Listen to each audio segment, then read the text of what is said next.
Muy buenas tardes.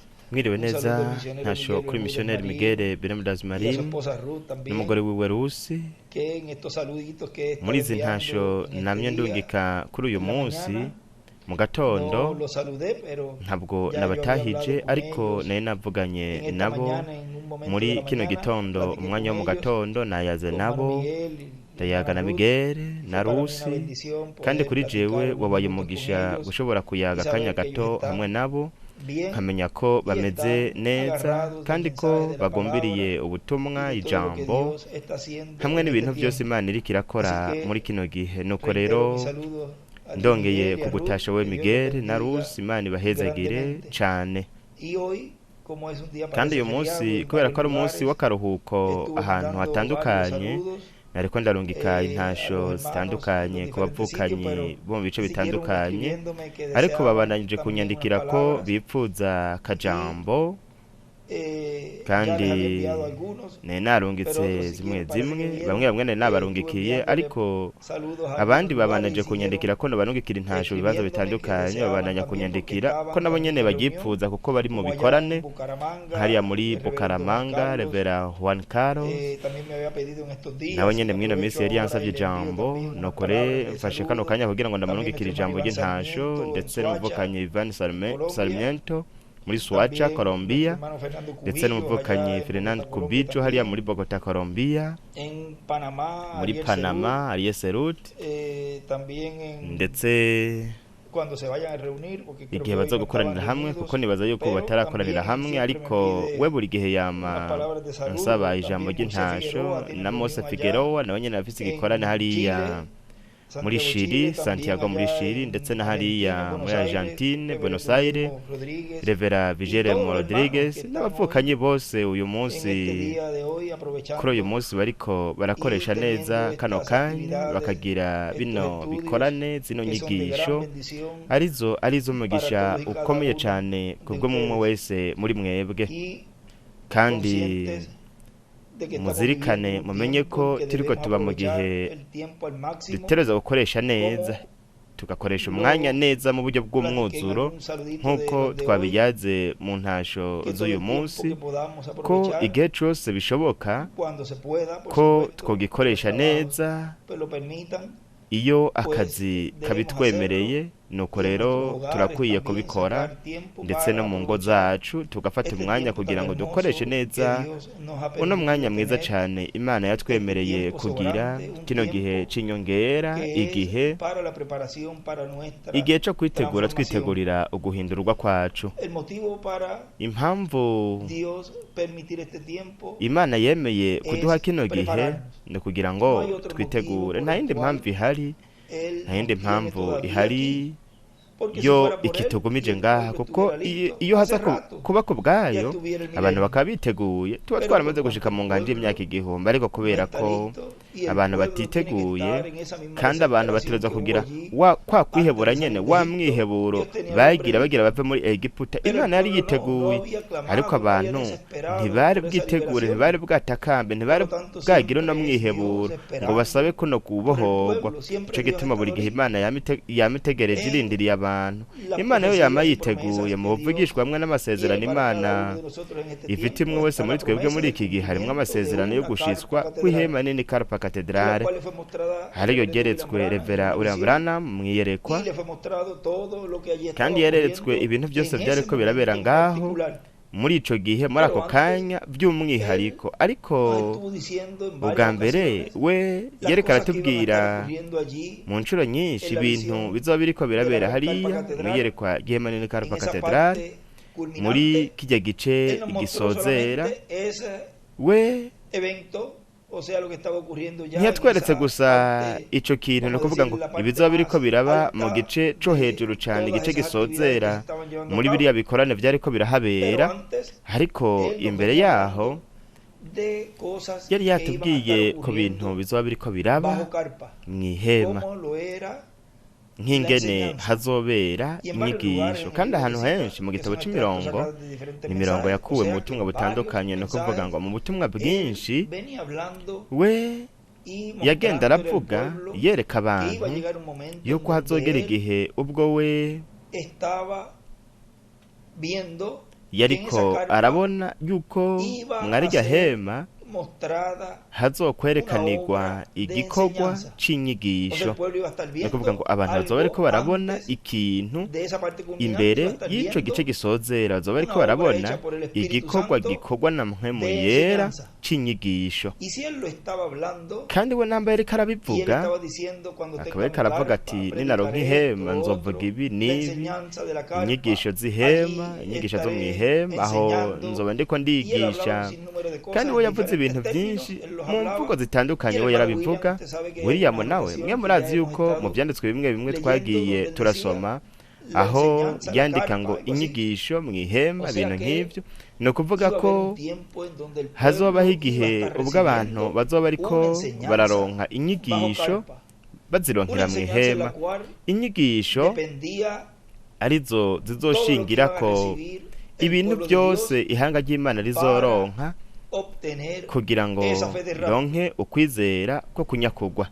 y kandi así como él nk'uko we en una ocasión, y vamos a igihe leer kimwe uno de los reka extractos, dusome umwe eso mu lo mirongo leímos hace poco, ubu twarawusomye ejo bundi donde él en el libro de aho we citas mu gitabo dice, c'imirongo yavuze. y luego kandi hanyuma página, urupapuro el párrafo 260, agace k'amajana 260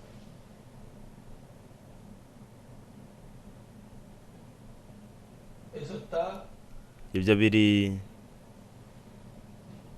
en la página biri ku rupapuro 31, rwa 31 ndiko ndaraba urupapuro rwa 31 agace 260 dice, k'amajana y luego, 260 haravuga ngo si yo alguna hanyuma vez nimba igihe tengo kimwe reuniones de carpa, nzogira ibikorane mu ihema arivyo nifuza el Señor gukora mediante umwami algún niyabishaka día, umunsi umwe entonces yo lo haré. nuko rero nzobikora. Antes de enseñar cualquier imbere yo cosa de kwigisha estas buri kintu enseñanzas, cose muri izi primero habrá nyigisho bwa servicios de mbere mañana hazoba con los ibikorane pastores por algunos by'abapasiteri días, mu gatondo dejarles iminsi saber lo runaka que pienso enseñar. ndabamenyesha ibyo Recuerden niyumvira que él kwigisha. deseaba mwibuke siempre yuko we buri gihe cumplir yipfuza esa gushitsa visión, como también iryo yerekwa deseaba nk'uko kandi ir a yipfuza Israel. no kuja muri Todo Isirayeli. mensajero desea intumwa yose cumplir yipfuza las gushitsa promesas que están ahí amasezerano en la Biblia, ari ngaho y ser muri Bibiliya, los que nuko cristalicen ikaba esas ariyo promesas. ishitsa Y ayo el hermano Branham en masezerano. su tiempo na quería Branham mu gihe cristalizar, ciwe yashaka gushitsa llevar el mensaje a Israel, ukujana quería ubutumwa muri cristalizar Isirayeli, yashaka gushitsa lo de predicar las trompetas, ibyo las kuvuga copas, los truenos, inzamba dentro inzavya imituragaro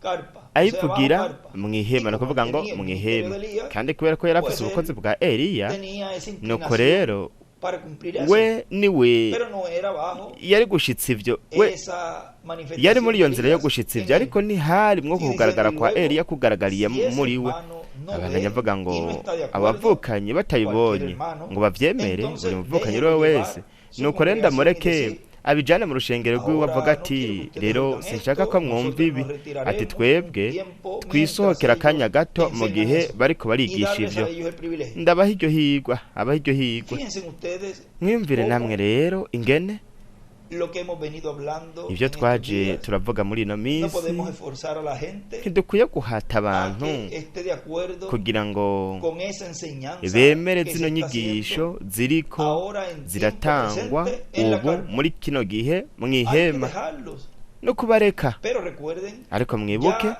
ese tipo de persona o esa clase ubwo de bwoko personas, bw'abantu para- canke uwo mugwi w'abantu, cuando hablo kugira de ngo tipo de iyo personas, uvuze ngo porque ubwoko hay bw'abantu que uno está en ni común ikintu hablarlo así, umuntu pero esa clase de kitabereye personas neza son kuvuga, vírgenes ariko también. uwo mugwi w'abo bantu nabo nyene Ya ni inkumi. automáticamente ubwo nyene la persona al umuntu colocarse mu kwishira identificarse ndetse en esta manera que no aquí el hermano kwihuza Branham canke lo kwiyerekana está mw'ubu buryo mostrando, nk'uko Branham ariko automáticamente se aravyerekana, clasifican ubwo nyene aba yiyerekanye como yigaragaje una virgen durmiente. nk'inkumi Y no isinziriye es que estamos aquí y'ikijuju. ahora diciendo, kandi si uko este turi es ngaha virgen, tuvuga este no. tuti uyu si O uyu ni sea, inkumi y'ikijuju nawe siyo. más bien, oya, Dios nos está ahubwo dando un Imana conocimiento que iriko antes no iraduha teníamos, ubumenyi ubwa mbere tutari en el dufise, cual estamos ya ari nabwo bumenyi turiko discerniendo turagenzuriramwo quién será transformado y quién no abazohindurwa por abaribo sus obras. n'abatazohindurwa O sea, por kubw'ibikorwa la bariko actitud barakora. que cada uno no kuvuga ngo está kubw'inyifato asumiendo umwe frente wese a la ariko aragira palabra, frente kw'ijambo al programa divino imbere y'umugambi correspondiente w'Imana al tiempo uhwanye presente. n'iki gihe turimwo. Y kandi eso ivyo No es que estemos ahora, como si uko decía en ubu uno de los nk'uko extractos, dándonos de umwe mu puño y mirongo golpeándonos y wabivuga ati peleándonos. si uko turiko turateranya También agatugu uno tugwana tiene que ser oya consciente, y el ahubwo escogido tiene que umuntu ser ategerezwa consciente. kumenya agatahura uwatoranijwe Como por ategerezwa ejemplo el gutahura hermano Branham nk'akarorero Branham hariya dice, tiene yaravuze uno darles a ati ellos ese murabe privilegio. Si no umuntu quieren akabaha iryo estar higwe acá, nimba badashaka kuba porque ngaha cualquier pastor buri mupasiteri uwo ari we wese o cualquier canke hermano, buri dale- muvukanyi uwo ari we dale ese wese tiempo, dale ese muho privilegio mwanya de muha iryo seguir, higwe pues que niko que yavuze no hariya esté entonces en esa enseñanza. ntabe muri izo Escogido de nyigisho Dios, ariko watorejwe ¿qué va a hacer? n'Imana azokora Va a iki estar agarrado. azoba Porque sabe agumbiriye que en esa azokoma agumbiriye enseñanza kuko arazi yuko que muri izo está ya nyigisho profetizada desde hace tiempo. zavugishijwe mu bihe Y bitandukanye el Branham anhelaba. kandi Usted sabe Branham lo que yari es eso, yipfuza que él mwe decía, murazi yo anhelo, mwe murazi ico ivyo yo deseo bisigura estar yaravuga ya ngo aquí bajo ndipfuza kuzoba y que ahora ndi hariya estemos bajo mw'ihema carpa. ubu tukaba turi Y mw'ihema estemos rero recibiendo todo kandi eso tukaba que él turiko habló. turakira Y turonka la biryo persona byose dice, yo no yavuze creo eso. umuntu nawe akavuga ati ibyo O sea, sindavyizera nosotros ni estamos ukuvuga palpando twebwe turiko y estamos turakabakaba dukorako sintiendo kandi ese turiko clamor en turumva nuestros uko corazones, gudakamba mu mitima yacu como el mismo clamor y el nka sentimiento kwa gutakamba y ndetse y na el ca anhelo que tenía el cifuzo hermano ca Branham. cifuzo Cada uno de Branham yari nosotros afise lo umwe estamos wese muri sintiendo, twebwe turiko porque turavyumva podemos kuko palpar turashobora todo lo que gukora él sentía, ku que bintu deseaba, byose we ahora lo yipfuza estamos yashaka nosotros ubu recibiendo. twebwe turiko Hermano, eso es turavyakira una bavukanye bienaventuranza ayo ni amahigwe que al hermano Branham no se le permitió Branham ntabwo que a yemerewe nosotros, usted y a mí, se nos ko ha aronka ayo permitido mahigwe ariko twebwe we nanje recibir todo lo que twarayarose estamos recibiendo tukakira bajo bino bintu carpa. byose turiko Eso es algo que turaronka no tiene mw'ihema palabras ibi ni ibintu tutoronka de amajambo agradecimiento a twokoresha mu Dios gushimira que Él nos Imana ha permitido kuba yaratwemereye estar en el kuba tiempo presente, turi en el muri kino gihe cumplimiento de esa mu palabra gushitswa escrita kw'iri jambo por los ryanditswe profetas, ryanditswe tanto el reverendo William n'abavugishwa Branham que cane habló de rikandikwa este na día, Branham y yavuze kuri uno nosotros estar munsi en este día y natwe tukaba verlo, turi kuri uno munsi palparlo y turiko creerlo. turawubona Eso es tuwizera algo que no tiene tuvyizera palabras ibi ni ibintu tutoronka para amajambo agradecerle a Dios. twokoresha mu Como gushimira decía, Imana nk'uko era uno yavuze de correr, de brincar ati y umuntu vyotuma arrodillarse en el yirukanka espíritu y simba gritar y simba llorar aja gupfukama de mu alegría, de mfuruka gozo, akarira porque a nosotros kubw'umunezero nos ha sido kuko dado ese twebwe privilegio, twahawe esa rino bendición higwe uno mugisha quisieron y desearon tener bipfuje el reverendo kugira William Branham, Reverend William Branham el yipfuje mismo kugira hermano William, ndetse na que William él deseaba ubwiwe estar aquí yaripfuza con nosotros, kuzoba ari ngaha ari kumwe y natwe no tuvo esa oportunidad, ntiyagize Dios se lo ntiyaronse iryo tuvo que higwe llevar, Imana porque byabaye ustedes ngombwa ko saben todo lo imujana que kuko mwebwe murazi ya ibintu Dios byose tenía Imana yari en su ifise programa, porque aunque yari bifise mu Moisés mugambi wayo nubwo allí Mose cambió el hariya programa, cambió el yononye programa umugambi divino, yonona umugambi Dios ya w'Imana tenía Imana todo yari esto bifise ya ibyo byose en su programa también, byose o yari sea, yabategekanije Dios ni ukuvuga había yuko visto Imana todo yari esto yarabonye y que todo esto bino iba a pasar. byose kandi ko byose Y el hermano bizoba William deseaba William también yari estar yipfuza acá. nawe nyene kuba ari ngaha Y ya Dios se lo llevó también. ariko Imana nawe nyene Él va a regresar, yaramujanye claro, pero azogaruka estamos esperando. yego Iba a turamurindiriye regresar con todos los kandi ángeles azogarukana ari mensajeros, kumwe iba a n'abamarayika regresar con ntumwa todos los bose mensajeros, azogaruka todo lo de ari nuestro kumwe nabo mu bihe tiempo. Y va a byose estar con nabo mw'iki nosotros gihe nuevamente, kandi claro, bazobana va a estar con natwe nosotros. nivyo bazobana Pero ya natwe cuando esté con nosotros ariko él, igihe ya we él azoba ari va kumwe a natwe 30, 40 días azoba ari mwa ya estar minsi aquí 30 transformados kugeza ku hijos. 40 Ya twahinduwe no hay kugira ngo tiempo tugende para ntazoba una ari igihe predicación, para co preparación, kuvuga para ubutumwa reformación. co kugira ngo twitegure No, kugira ese tiempo es duhindurwe ahora. oyi iki gihe ico Cuando gihe uno n'ubu desearía nyene venderse por las mbega entrañas de umuntu la gente y mbega jamás ingene umuntu decirle, yokwifuza despierta. kwitanga akagenda akabwira abantu ati Dios, la palabra nimukanguke que lo hace. n'ijambo niryo ribikora Aquellos que aún no han podido ver bariya y que batashoboye ya están kubona escogidos para no ver, kandi bakaba batoranirijwe kutabona ntibazobona nico gituma nabo nyene ari kubafata neza mu rukundo n'ubugwaneza kuko mwiyumvire ibyo nagiye kubasomera kuko nabo nyene n'abatoranijwe ico bakora barahuba bagakora ibindi bintu bakitegurira ibindi bintu mwiyumvire havuga ngo twebwe tuzokwigira mu gihe bo bazoba ariko barigisha ivyo mwiyumvire mu gihe hari izi nyigisho uwo mugwi uritandukanya kandi bari ngaho naho baba bariko biyumvira ibindi bintu kuko badashaka bo ntibashaka guha agaciro ibyo ahubwo ntibavyizera nubwo bicaye ngaho kandi mwiyumvire aho ibyo bidushira aho bidushira mu vyanditswe ahavuga ngo neza neza ivyo nyene vyarabaye igihe biri hariya mwaza nkumi 10 reka tuhasome ngaho urupapuro rw'ica 25 ubutumwa bwiza bwa Matayo haravuga ngo ico gihe umurongo wa mbere ico gihe ubwami bwo mw'ijuru buzosa n'inkumi 10 zajanye amatara yazo zija gusanganira umukwe. Batanu muri bo bari bijuju, bandi batanu bari banyabwenge, kuko vya bijuju mu kujana amatara yavyo bitajananye n'amavuta, ariko abanyabwenge bo bajananye n'amavuta mu macupa yabo hamwe n'amatara yabo. Umukwe agitebaganye bose barahunyiza barasinzira. Mu gicugu humvikana urwamo ngo nguyu umukwe araje, nimusohoke musanganire. Bona za nkumi zose zirazanzamuka zitunganya amatara yazo. Vya bijuju bibwira abanyabwenge biti nimuduhese ku mavuta yanyu kuko amatara yacu ariko arazima. Ariko abanyabwenge barabishura bati kumbure niyo dukwira twese, ibyiza nimuje kubadandaza mwigurire. Bakigiye kugura umukwe arashika, abiteguye binjirana nawe mu bukwe, urugi rurugarwa. Mu nyuma za nkumi zindi nazo ziraza ziti mupfasoni mupfasoni nutwugururire. Nawe arabishura ati ndababwira ukuri simbazi. Nuko mwabe mugavye kuko mutazi umunsi canke isaha umwana w'umuntu azozirako. Murabona? Ni ukuvuga ko umuntu adashobora gukwepa uburyo canke inzira yaciwe n'Imana kugira ngo aronke amasezerano. Inzira yaciwe n'Imana yo kuva ku bwa kabiri no kuronka umubiri wa Teofaniya ni inzira ya Yesu Kristo. Kwizera Yesu Kristo umukiza wacu, tukoze ibyaha byacu mu maraso ya Kristo, tukabatizwa mu mazi mu izina ryiwe, tukaronka bityo mpwemu yera, tukava ku bwa kabiri. Murabona aho hariho inzira umwe wese muri twebwe ducamwo ariyo yugawe. Ubu ntibishoboka umuntu ashobora guca muri iyo nzira kuko iyo nzira yarugawe. Ubu rero hariho inzira yaciwe ku bwabo babikoze bisunze inzira ya mbere yaciwe n'Imana, ariko kwari kuza kwa mbere ko mwami aje mu mubiri w'umuntu muri Yesu w'i Nazareti. Kandi iyo nzira ubu Imana yaciye ku bwabo bamwakiriye, nuko bakaba biteguye muri iki gihe abakiri bazima biteguriye guhindurwa. Hariho inzira Imana yaduciriye kugira ngo turonke bityo ukwizera ko kunyakugwa, ukwizera ko guhindurwa, dushobore kugira bityo ibintu byose bikenewe kugira ngo tubone abapfuye bazutse, abasinziriye, natwe mu kubabona tuce duhindurwa.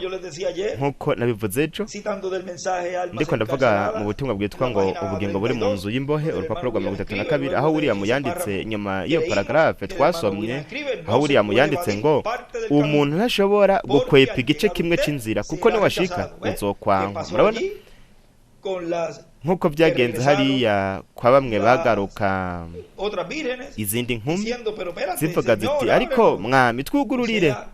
Nukuvuga bobo nabo nyene barashaka ivyo bintu, mwumvire bari bashitse no kwiherezo, ariko ntabwo bari baremeye uburyo Imana yashizeho, inzira Imana yaciye kugira ngo baronke ibintu byose byari bikenewe kugira ngo baje mu kuzamurwa, baje mu kunyakugwa bari kumwe n'umukwe. No kuvuga ko uwo mugwi w'abantu bazogenda bagire no kwiherezo, bazoshika no kwiherezo. Aho kwiherezo rero nubwo bazoba bari ngaho ntabwo bazoba bariko bararonka ubwo bumenyi, izo nyigisho zo mw'ihema. Ivyanditse hariya sinabibasomeye kwa rugero rupapuro, nabasomeye urupapuro rw'160 mu gitabo c'imirongo, aho yanditse ngo ihema n'inyigisho. No kuvuga ngo izo nyigisho ziriko ziratangirwa mu ihema, uyo mugwi w'abantu ntabwo bariko barazakira nubwo bicaye ngaho kuko batavyizera, kandi kubera ko atari vyabo ntibazovyizera. Kandi barashika no ngaho bakavuga ati ariko hamaze kuba kunyakugwa, nandi ndashaka kuri ivyo, reka nje kubirondera. Hazoba harenze ku gihe cyo kwitegura, igihe bategerezwa kuba nk'inkumi z'ubwenge, bagaterezwa kuba amatara yabo yakije, bagaterezwa kuba bariko barajya iyo manu bigaburira. Ntavyo bakoze, batakaje umwanya hanyuma niho hazoza amarira no kujyana insya z'amenyo. Nyuma rero bazotegerezwa guhangana n'akababaro gakomeye, aho bazomara iminsi mikeyi ngaho mu kababaro gakomeye, hanyuma batange n'ubuzima bwabo kubwo ubutumwa. Nuko rero kino gihe ni igihe gikomeye kandi gikomeye cyane, icyo dukwiye kubyaza umusaruro tukayikoresha neza, tukayikoresha neza mu mwuzuro. Ibintu byose biriko biratangwa tukabisubiramwo, tukongera tukabisoma, kuko n'ibintu Imana iriko iradushira mu maboko. Kandi nk'uko twabivuze ejo bundi, ndibaza yuko sinzi yuko harejo, ndibaza yuko harejo niho twari ko turaganira n'umuntu arambwira ati ni nk'uko umenga twaba turiko turarya umwagazi w'intama twihuta, ni nk'uko twaba turiko turarya twihuta kugira ngo tube twiteguriye urugamba, nk'uko twabivuze mu murongo w'ejo, kugira ngo tube twiteguriye gukomezwa n'ubu butumwa burimwo amavitamine, burimwo proteine zihagije zikwiye, kugira ngo zidusubize itoto uhereye imbere n'inyuma, nk'uko ijambo ribikora.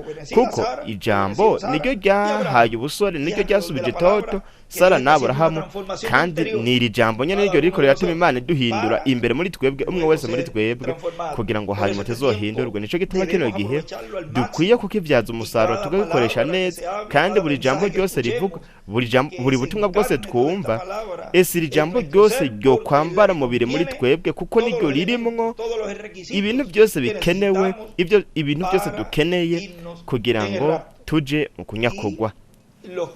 Kandi ivyo byabo bagenda no kuvuga ngo nkuko bivugwa ngaho, ati twebwe tuzoca twigira. Aho haravuga yuko yabwira nk'akarorero ngaho ariko aravuga ku mupasiteri hamwe n'umuguyu, ati ni byiza twebwe twigire mu gihe bo bariko bariga ivyo, bariko barigisha ivyo. No kuvuga ngo ivyo biha umwanya, bituma umwansi w'Imana yoshobora gukoresha umuntu runaka canke umugwi runaka kugira ngo bagwanye canke agwanye umugambi w'Imana. Aho rero niho aba ariko yishira mu byago by'uko izina ry'iwe rishobora gufutwa. Mwibuke ibyo twasomye ejo bundi, n'ejo naho nyene twarasomye ko Sekibi adashobora konona. William yanditse muri uwo murongo ku rupapuro rwa 32 agace k'amajana 547, ati Sekibi ntashobora konona adafise umuntu ariko arakoresha, kandi uwo muntu nabo nyene atigaburira, ntabakomejwe n'ijambo, kandi bakaba ari igice cizi nkumi z'ibijuju canke abigira bizera.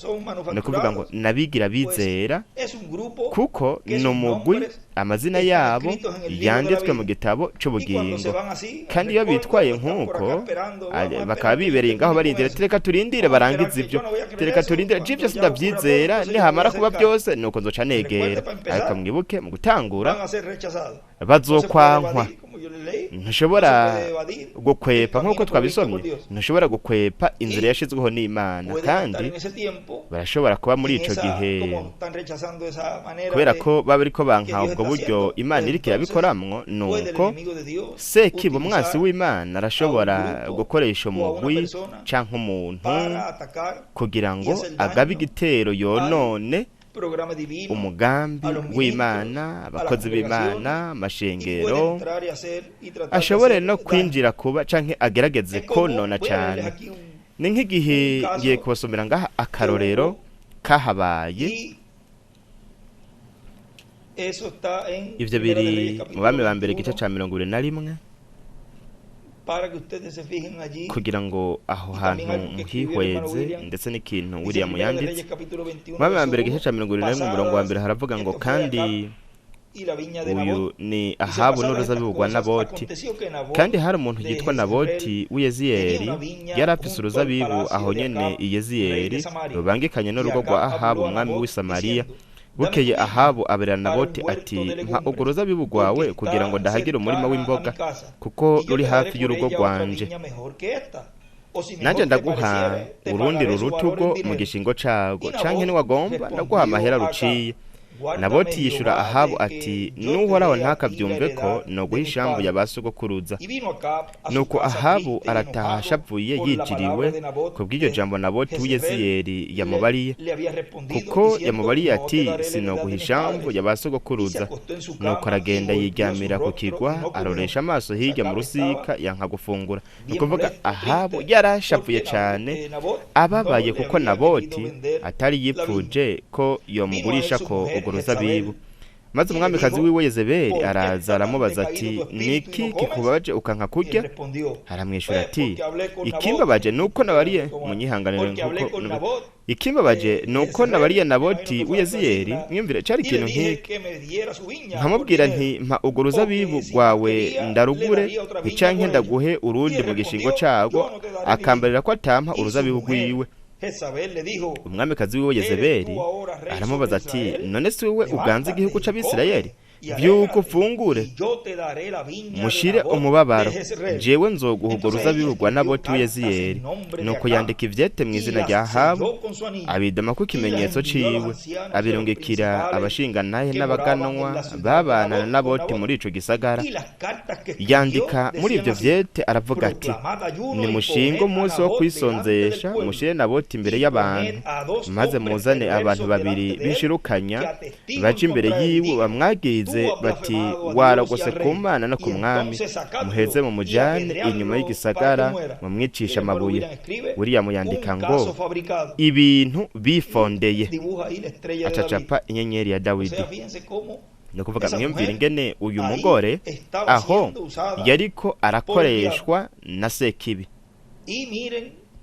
Kandi murabe ingene uwo mugore yateguye, murabona ingene we yiyumviri arategura, ingene William yanditse ngaho ngo yakoze ikintu yifondeye cyo kugwanya Naboti. Abantu havuga ngo nuko abo bantu bo muri ico gisagara ari babashingantahe n'abaganwa beneho babigenza nk'uko Yezebeli yabatumye ko muri bya vyete yabandikira.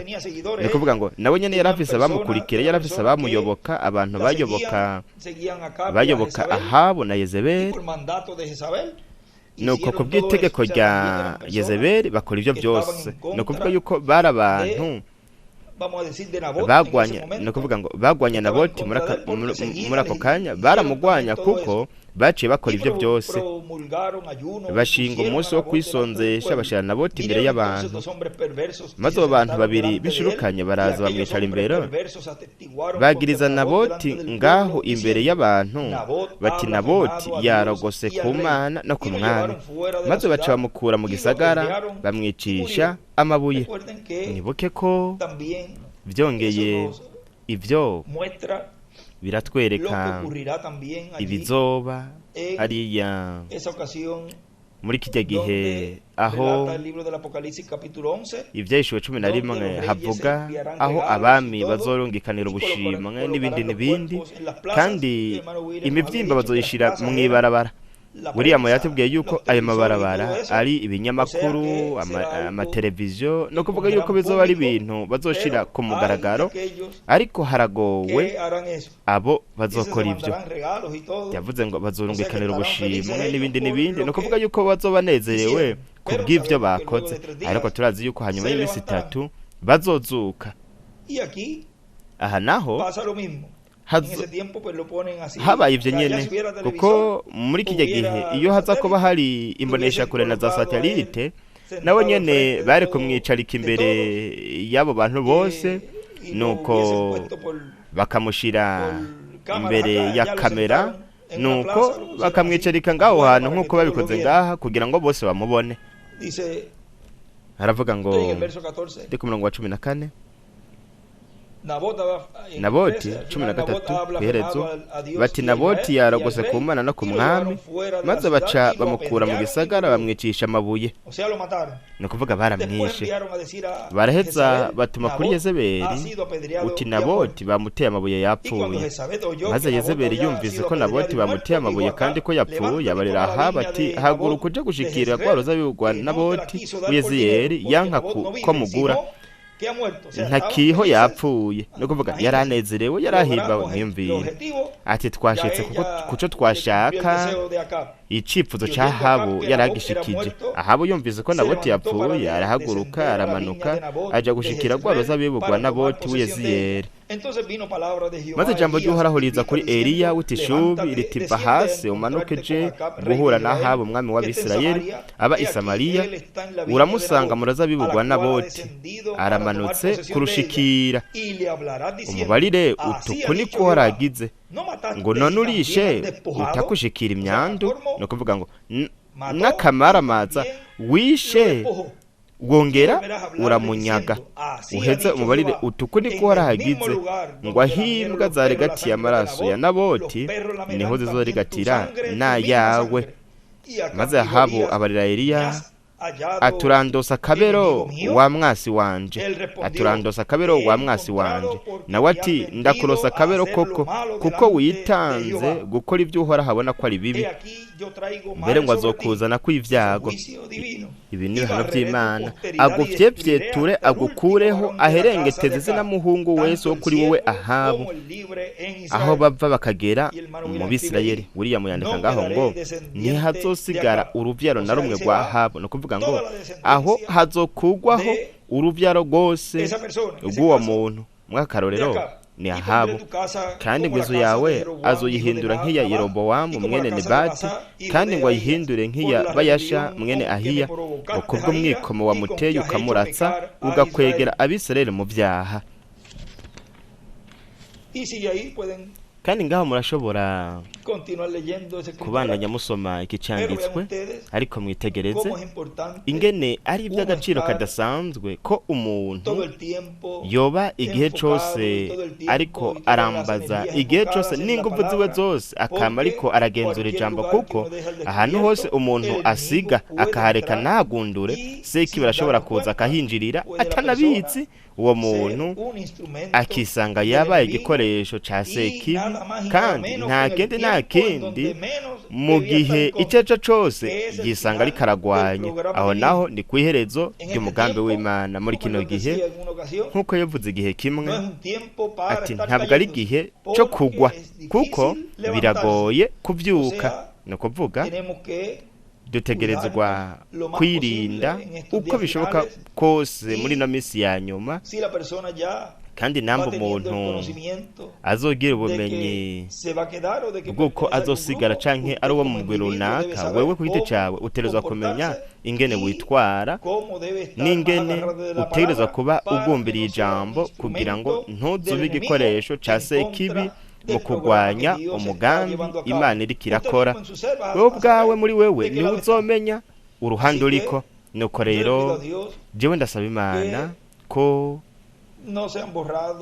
hatofutwa amazina menshi mu yanditse mu gitabo c'ubugingo, bazogume banditswe ngaho kugira ngo tuzoshobore kubabona hanyuma mu bihe bidashira.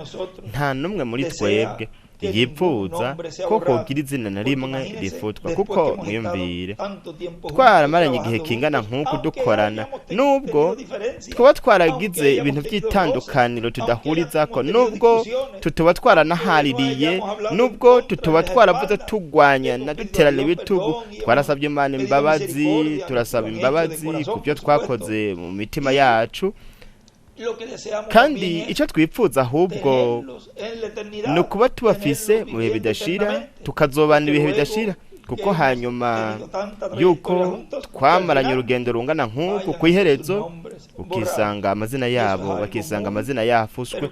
Ico ni ikintu kibabaje cyane kuba barabonye bino bintu byose biri kubiraba muri kino gihe, hanyuma ku iherezo ry'inzira bagatakaza uwo mugisha wose. Ivyo nyene vyarabaye kuri Yuda Isikariyoti, ivyo vyarabaye kuri Kora, Datani na Abiramu, ndetse n'abandi bose bahagurutse bagwanya mu bihe bitandukanye.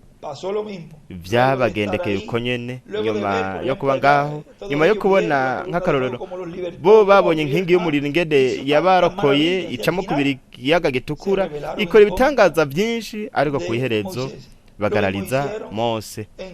ni navyo nyene bakoze mu gihe ca Yosuwa bamwe ndetse no mu gihe ca Yesu hamwe no mu bihe bitandukanye turabona yuko byagenze uko nyene. Ariko muri iki gihe cacu ndipfuza kandi ndasaba Imana ko hatofutwa n'izina na rimwe, ntitwovuga ngo hazahafutwe make. Oya, icifuzo cacu nuko atana rimwe ryofutwa mu mazina yanditswe ngaho mu gitabo c'ubugingo, bazogume bari kumwe natwe kugira ngo tuzobane nabo mu bihe bidashira. Nuko rero n'igihe aho kuri twebwe abatoranijwe abana b'Imana tugumbiriye zino nyigisho zo mw'ihema, zino nyigisho zasezeranijwe uhereye mu isezerano rya kera, ndetse kandi zaranavuzwe na Reverend William Branham aho yavuze ko mw'ihema hazoba hariko harazanwa inyigisho z'ibintu byose abantu bakeneye kugira ngo baronke ukwizera ko kunyakugwa.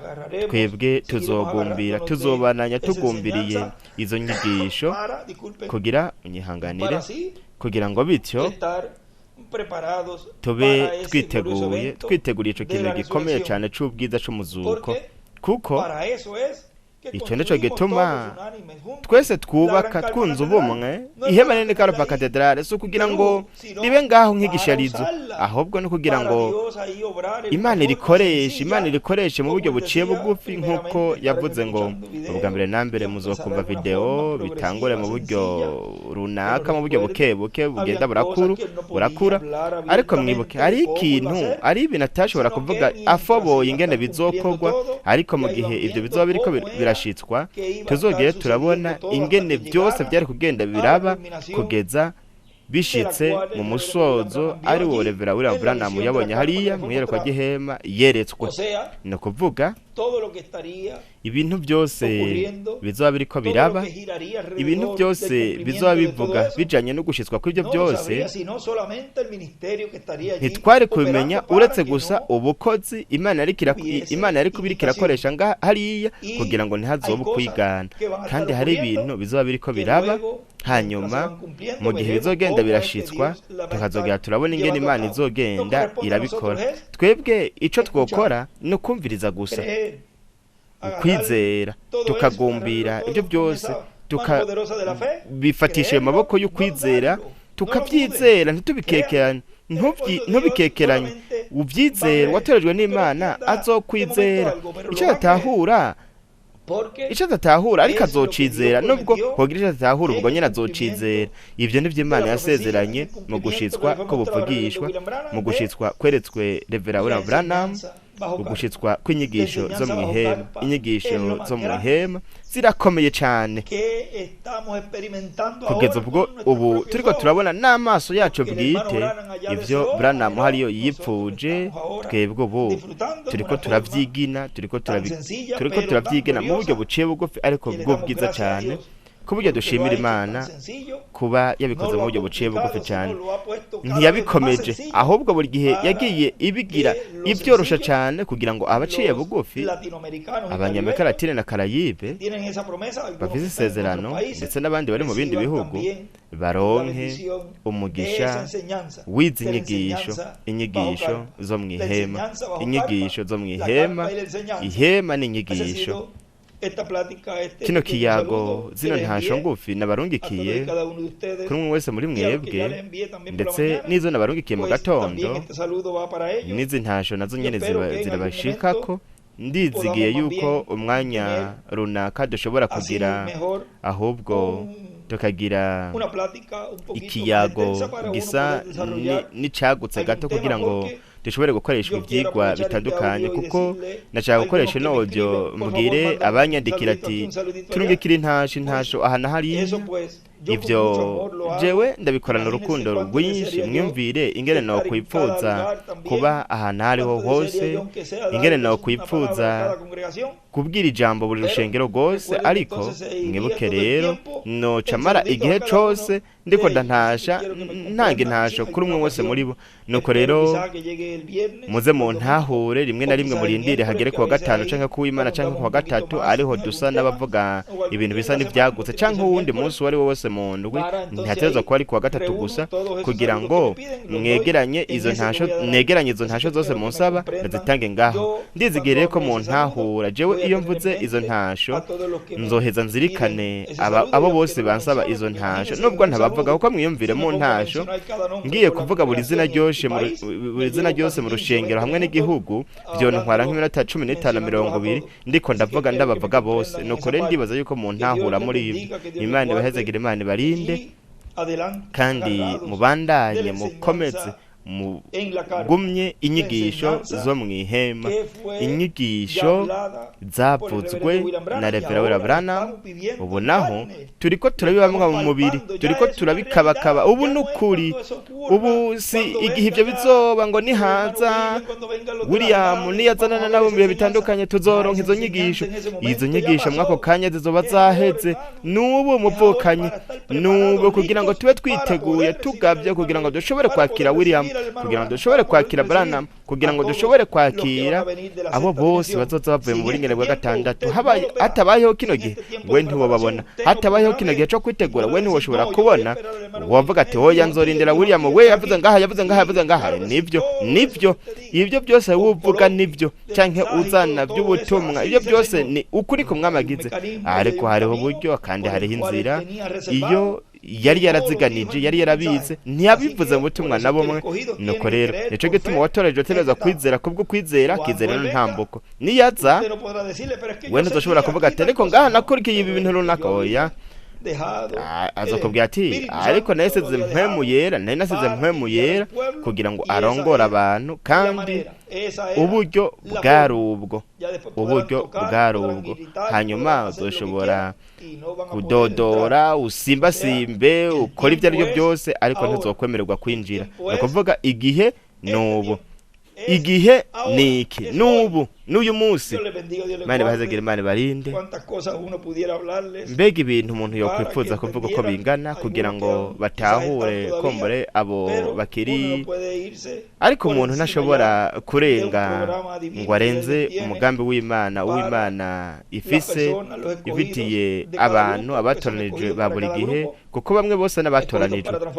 Hari abatoranijwe guhindurwa, abatoranijwe kuba inkumi z'ibicucu, n'abatoranijwe kutizera, bose n'abatoranijwe 144.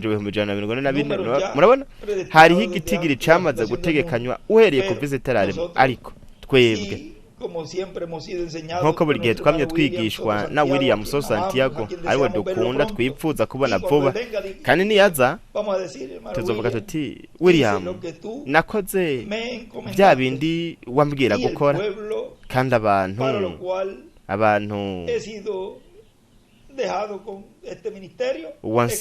wansigiyemwo n'ubu bukozi barabyumvise, barabyakira, kandi azonezerwa cyane ko bwatwebwe twese. Kandi ico yipfuza buri gihe yari yaratubwiye ngo ico umuntu yipfuza ko kibumako acipfuriza n'abandi. Ico gituma twipfuriza imigisha bose. Umuntu yokwifuza yuko atanu n'umwe yozimira, twebwe turipfuza yuko abanditswe bose mu gitabo cy'umugazo w'intama bo turazi yuko batazofutwa, ariko banditswe mu gitabo cy'ubugingo twese turipfuza yuko baronka ubugingo budashira. Ico nico cipfuzo cy'umwe wese muri twebwe, kuko ico cipfuzo ca data wo mwijuru, nico cipfuzo ca mwene data William So Santiago. Buri gihe yaravuga ngo iciza wifuza ko kikubako wicipfuriza na mwene wanyu. Natwe twipfuza ivyo nyene rero, nkuko nababwiye ejo bundi ati ntimwinuba abantu badatahura, mubafashe, murondere ukuntu bogaruka, mubinginge, mubahe urukundo kugira ngo nabo ntibisange bariko baragwanya kubw'ikintu runaka we wokora cotuma bashavura, ahubwo mubatahure, mubitwararike, kandi ntibacire urubanza kuko urabona ariko bo ntibabona. Ahubwo rero mubafate mu bugwa neza, kandi ico twipfuza tukaniyumvira tuvuga tuti ngiye kubafatana urukundo kugira ngo ntibarenga umurongo, izina ryabo ngo yifutwe. Nuko Imana ibahezagire, barinde, kuko tubanarije tuvuga ntitwoheza.